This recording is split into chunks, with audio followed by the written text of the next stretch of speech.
ভাই তুই বিশ্বাস কর, বাংলাদেশের সকল এইচএসসি ব্যাচের মধ্যে এইচএসসি 26 হলো সবচেয়ে বেশি হতভাগা ব্যাচ। এর কয়েকটা কারণ আমি দেখাইতে পারি।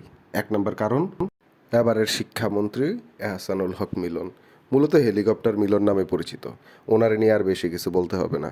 দুই নম্বর কারণ, এই পরীক্ষা নির্বাচনের পর প্রথম পরীক্ষা। প্রথম সবাই একটু টাইট দিয়ে রাখে। তিন নাম্বার কারণ, সকল বোর্ডে একই প্রশ্নে পরীক্ষা। আর সকল বোর্ডে একই প্রশ্ন হলে 2018 সালে আমরা দেখছিলাম কত কঠিন প্রশ্ন হইতে পারে। চার নাম্বার কারণ, বিগত 5 বছর পর এই প্রথম সম্পূর্ণ সিলেবাসের ওপর পরীক্ষা হবে। আর এটার জন্য সময় কিন্তু আগের মতোই দিছে, প্রায় 16 মাস। 5 নাম্বার কারণ, পরীক্ষার সময় হঠাৎ করে নির্ধারণ করা হয়েছে জুনে পরীক্ষা হবে। এরকম আকস্মিকভাবে বলাতে পোলাপান একদম ভঙ্গ হয়ে গেছে। এইচএসসি 26 তোদের দেখলে মায়া হয় রে ভাই, কিন্তু কি আর করার, নিয়তি গ্রহণ কইরা নে, পড়ালেখা কর ভালো মতো। ঠিক আছে, ভালো লাগলে চ্যানেলটা সাবস্ক্রাইব কর।